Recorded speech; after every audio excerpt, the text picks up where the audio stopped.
Section 1. Hi, George. Glad you're back. Loads of people have phoned you. Really? I felt just like your secretary. Sorry. I went into the library this afternoon to have a look at a newspaper and I came across something really interesting. What?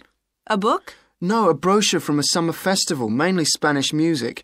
Look, I've got it here. Spanish music? I really love the guitar. Let's have a look. So what's this group, Guittarini? They're really good. They had a video with all the highlights of the festival at a stand in the lobby to the library, so I heard them. They play fantastic instruments, drums and flutes and old kinds of guitars. I've never heard anything like it before. Sounds great. Okay, shall we go then? Spoil ourselves? Yes, let's. The only problem is there aren't any cheap seats. It's all one price. Well, in that case, we could sit right at the front. We'd have a really good view. Yeah, though I think that if you sit at the back, you can actually hear the whole thing better. Yes. Anyway, we can decide when we get there. So will you fill in the form, or shall I? I'll do it. Name, George O'Neill. Address, 48 North Avenue, Westsea. Do you remember our new postcode? Still can't remember it. Just a minute. I've got it written down here. WS6 2YH. Do you need the phone too? Please. I'm really bad at numbers. 01674 553 242. So let's book 2 tickets for Guittarini. Okay. If you're sure $7.50 each is all right. How do you feel about the singer? I haven't quite decided. But I've noticed something on the booking form that might just persuade me. What's that then? Free refreshments. Really? Yes, look here. Sunday, 17th of June. Singer. Ticket, £6, includes drinks in the garden. Sounds like a bargain to me. Yes. Let's book 2 tickets for that. So, what else? I'm feeling quite keen now. How about the pianist on the 22nd of June? Anna Ventura? I've just remembered that's my evening class night. That's okay. I'll just have to go on my own. But we can go to the Spanish dance and guitar concert together, can't we? Yes, I'm sure Tom and Kieran would enjoy that too. Good heavens, £10.50 a ticket. I can see we're going to have to go without food for the rest of the week. We'll need to book 4. Wish we were students. Look, children, students, and senior citizens get a 50% discount on everything. If only. Section 2. Hello, and thank you for asking me to your teachers' meeting to talk about the Dinosaur Museum and to tell you a bit about what you can do with your students there. Well, let me give you some of the basic information first. In regard to opening hours, we're open every day of the week from 9 a.m. to 8 p.m, except on Mondays, when we close at 1:30 p.m. And in fact, the only day in the year when we're closed is on the 25th of December. You can book a guided tour for your school group any time that we're open. If you bring a school group to the museum, when you arrive, we ask you to remain with your group in the car park. One or more of the tour guides will welcome you there and brief you about what the tour will be about. We do this there because our entrance is quite small and we really haven't got much room for briefing groups in the exhibition area. As far as the amount of time you'll need goes, if you bring a school group, you should plan on allowing a minimum of 90 minutes for the visit. This allows 15 minutes to get on and off the coach, 45 minutes for the guided tour, and 30 minutes for after-tour activities. If you're going to have lunch at the museum, you will of course have to allow more time. There are 2 cafes in the museum with seating for 80 people. If you want to eat there, you'll need to reserve some seating, as they can get quite crowded at lunchtime. Then, outside the museum at the back, there are tables, and students can bring their own lunch and eat it there in the open air. When the students come into the museum foyer, we ask them to check in their backpacks with their books, lunchboxes, etc. at the cloakroom before they enter the museum proper. I'm afraid in the past we have had a few things gone missing after school visits, so this is a strict rule. Also, some of the exhibits are fragile, and we don't want them to be accidentally knocked. But we do provide school students with handouts with questions and quizzes on them. There's so much that students can learn in the museum, and it's fun for them to have something to do. Of course, they'll need to bring something to write with for these. We do allow students to take photographs. For students who are doing projects, it's useful to make some kind of visual record of what they see that they can add to their reports. And finally, they should not bring anything to eat into the museum or drinks of any kind. There are also a few things that students can do after the tour. In the theaterette on the ground floor, there are continuous screenings of short documentaries about dinosaurs which they can see at any time. We used to have an activity room with more interactive things like making models of dinosaurs and drawing and painting pictures, even hunting for dinosaur eggs. But unfortunately, the room was damaged in a bad storm recently when water came in the roof, so that's closed at the moment. But we do have an IT centre where students have access to CD-ROMs with a range of dinosaur games. These games are a lot of fun, but they also teach the students about the lives of dinosaurs, how they found food, protected their habitat, survived threats, that kind of thing.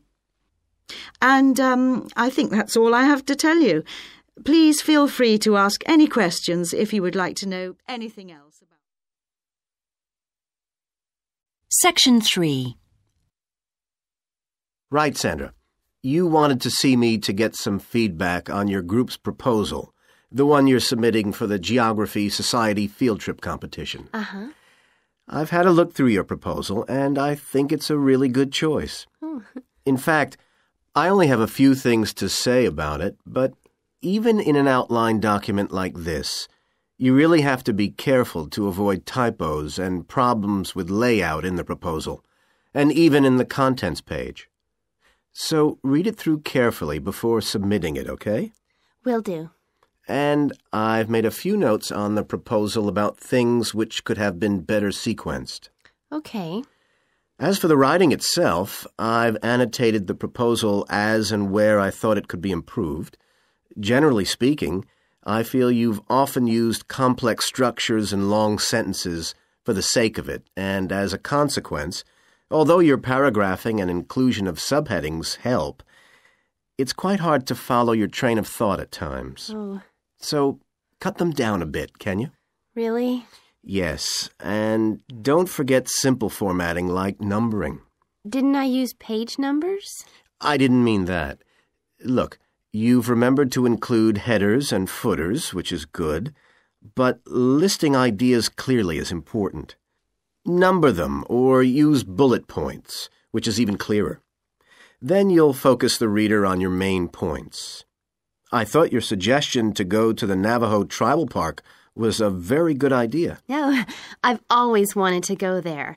My father was a great fan of cowboy films and the Wild West, so I was subjected to seeing all the epics, many of which were shot there. Mm-hmm. As a consequence, it feels very familiar to me, and it's awesome, both geographically and visually. So it's somewhere I've always wanted to visit. The subsequent research I did and the online photographs made me even keener.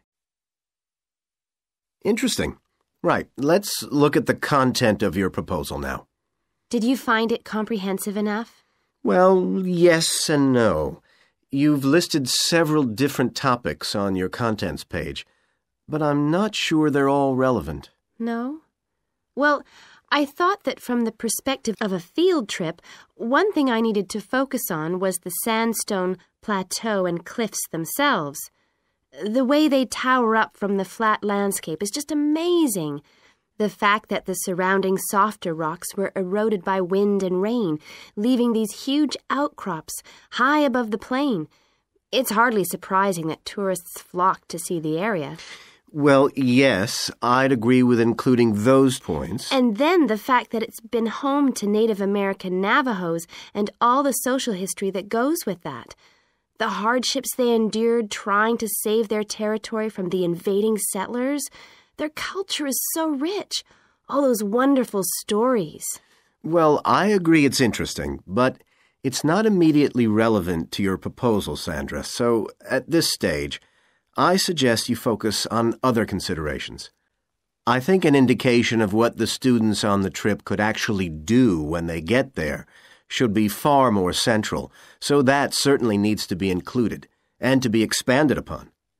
And I'd like to see something about the local wildlife and vegetation, too. Not that I imagine there's much to see.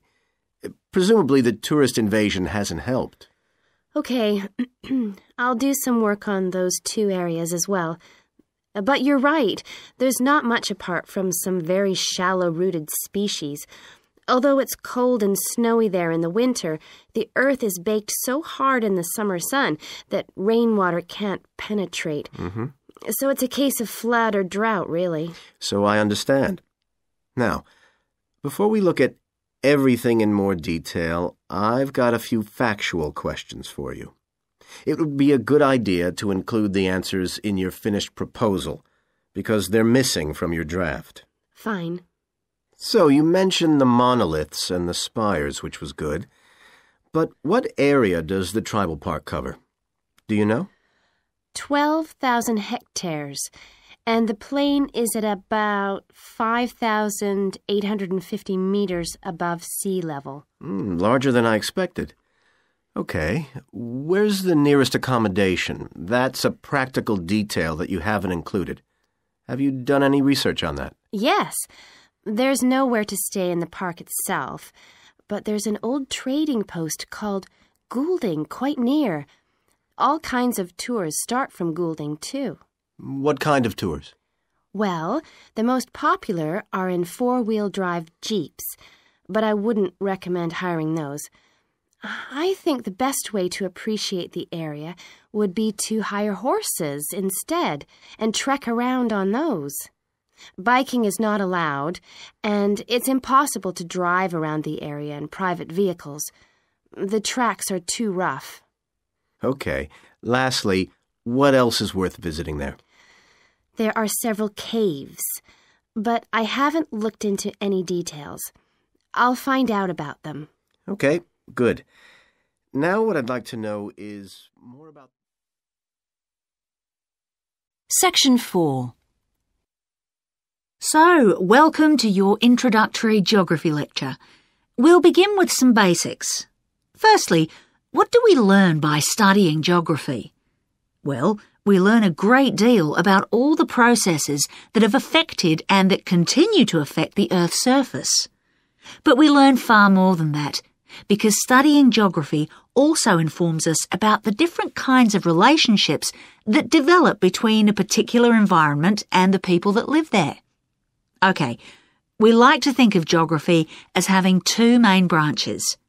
There's the study of the nature of our planet, its physical features, what it actually looks like, and then there's the study of the ways in which we choose to live and of the impact of those on our planet. Our current use of carbon fuels is a good example of that. But there are more specific study areas to consider too, and we'll be looking at each of these in turn throughout the semester. These include biophysical geography, by which I mean the study of the natural environment and all its living things. Then there's topography. That looks at the shapes of the land and oceans. There's the study of political geography, and social geography too, of course, which is the study of communities of people. We have economic geography, in which we examine all kinds of resources and their use, agriculture, for example. Next comes historical geography, the understanding of how people and their environments and the ways they interact have changed over a period of time. And urban geography, an aspect I'm particularly interested in, which takes as its focus the location of cities, the services that those cities provide, and migration of people to and from such cities. And lastly, we have cartography, That's the art and science of map making. You'll be doing a lot of that. So, to summarise before we continue, we now have our key answer. Studying this subject is important because without geographical knowledge, we would know very little about our surroundings and we wouldn't be able to identify all the problems that relate to them. So, by definition, we wouldn't be in an informed position to work out how to solve any of them. OK, now for some practicalities. What do geographers actually do? Well, we collect data to begin with. You'll be doing a lot of that on your first field trip. How do we do this? There are several means. We might, for example, conduct a census, count a population in a given area perhaps. We also need images of the Earth's surface which we can produce by means of computer generation technology or with the help of satellite relays. We've come a very long way from the early exploration of the world by sailing ships when geographers only had pens and paper at their disposal. After we've gathered our information, we must analyse it. We need to look for patterns, most commonly those of causes and consequences. This kind of information helps us to predict and resolve problems that could affect the world we live in. But we don't keep all this information confidential. We then need to publish our findings so that other people can access it and be informed by it. And one way in which this information can be published is in the form of maps. You'll all have used one at some stage of your life already. Let's consider the benefits of maps from a geographer's perspective. Maps can be folded and put in a pocket and can provide a great store of reference when they're collected into an atlas. They can depict the physical features of the entire planet if necessary, or just a small part of it in much greater detail. But there is a drawback. You can't exactly replicate something that is three-dimensional, like our planet, on a flat piece of paper, because paper has only 2 dimensions. And that means there'll always be a certain degree of distortion on a map. It can't be avoided. We can also use aerial photographs, pictures taken by cameras at high altitude above the Earth. These are great for showing all kinds of geographical features that are not easy to see from the ground. You can easily illustrate areas of diseased trees or how much traffic is on the roads at a given time, or information about deep seabeds, for example. Then there are Landsats. These are satellites that circle the Earth and transmit visual information to computers at receiving stations. They circle the Earth several times a day and can provide a massive information. You'll all be familiar with the information they give us about the weather, for example. So, what we're going to do now is look at a short presentation in which you'll see all these tools.